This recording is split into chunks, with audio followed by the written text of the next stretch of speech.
Mesdames et messieurs, bonjour. Je suis ravie d'être avec chacun de vous qui nous suit dans différents pays d'Afrique et c'est un honneur pour moi d'avoir été choisi pour parrainer les premières journées portes ouvertes virtuelles organisées par DigiWomen, qui est une école d'apprentissage des métiers du numérique au profit des femmes. Je tiens de ce fait à remercier les organisateurs pour cette initiative et adresse toute ma gratitude à la fondatrice de DigiWomen, Madame Christine Soro, qui me permet de partager ce moment en votre compagnie. Je suis Liane Massala, secrétaire générale du ministère de la Communication et de l'économie numérique de la République gabonaise, fonction que j'occupe depuis plusieurs années maintenant et qui m'ont permis d'apprendre beaucoup dans le domaine des technologies de l'information et de la communication. Très engagée dans l'autonomisation de la femme gabonaise par le digital, c'est donc tout naturellement que j'ai accepté d'accompagner DigiWomen pour ses premières journées portes ouvertes virtuelles dont le thème est « Comment le digital pourrait aider au développement des pays africains et booster le quotidien des populations en général et des femmes en particulier en temps de crise ». En effet, la crise sanitaire causée par la propagation de la Covid-19 s'est installée depuis le début de cette année 2020 dans le monde entier et semble-t-il pour longtemps encore. L'adaptation des États à cette nouvelle situation inédite est impérative et nécessite des réponses rapides et efficaces. Et c'est le numérique qui se présente aujourd'hui comme l'une des solutions pour une riposte adéquate, car vecteur de croissance, de productivité et de compétitivité des États et des entreprises. Son caractère transversal impacte tous les secteurs de l'économie au point d'être à l'origine de nouveaux secteurs innovants.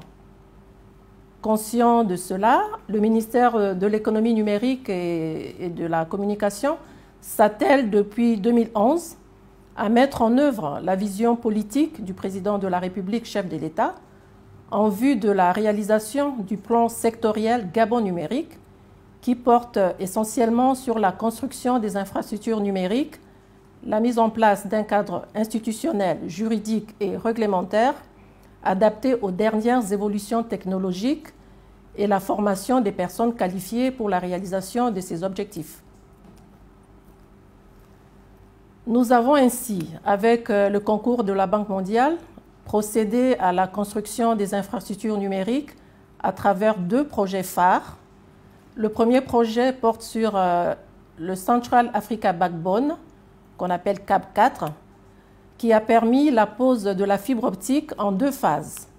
La première phase, qui a été inaugurée en avril 2018, concerne la construction d'une dorsale à fibre optique de 1100 km reliant Libreville à Lekoko, l'est du Gabon, jusqu'à la frontière avec la République du Congo.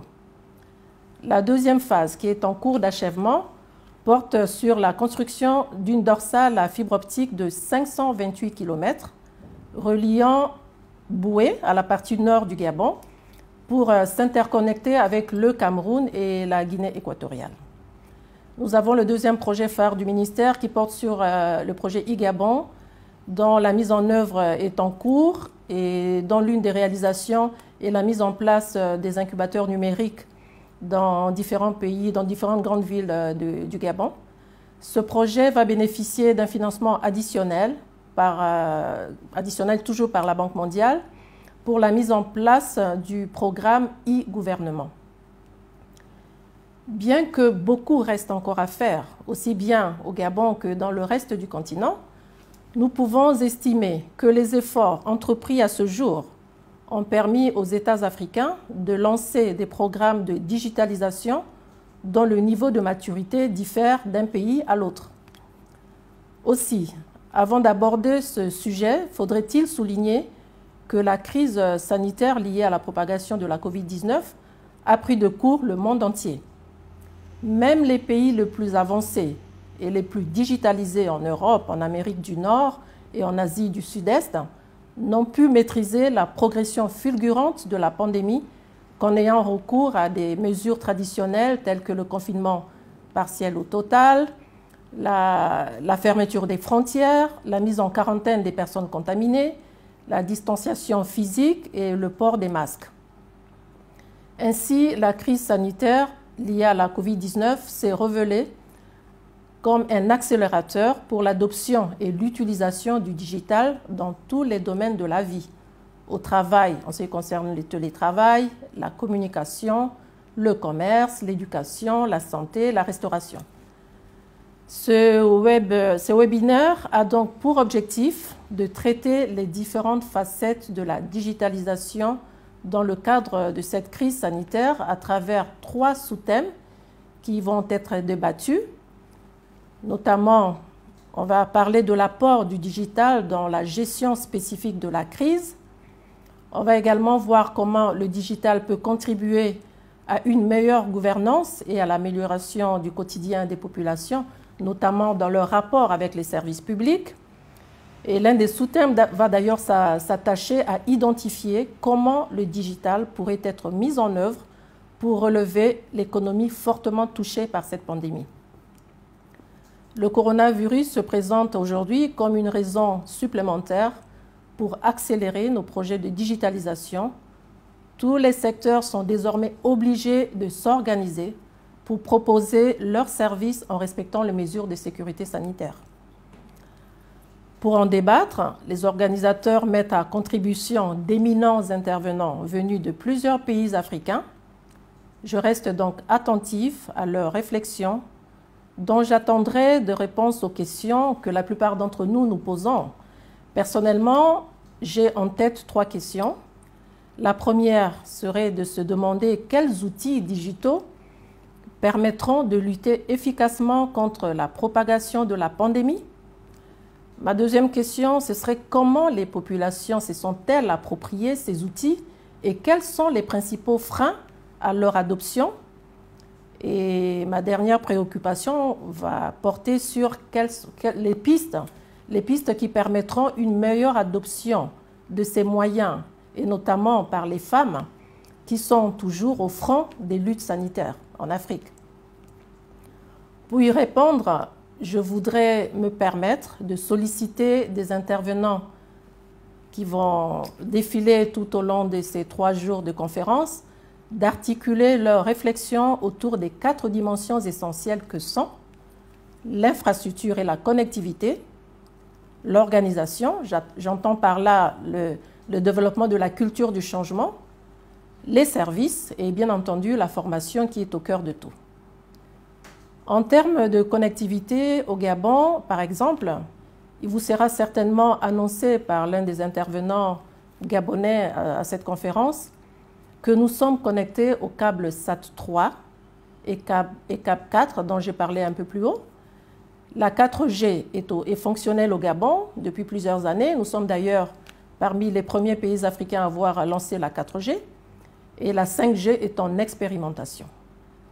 L'objectif du gouvernement gabonais est à la fois de combler le fossé numérique avec les pays riches, mais également à l'intérieur du pays pour lutter donc contre la fracture numérique et de mettre le téléphone et l'Internet au service du développement économique, notamment par leur implication dans les domaines de la santé publique, de l'éducation, du commerce et surtout de l'efficacité de notre administration. Nous voulons une administration entièrement digitalisée.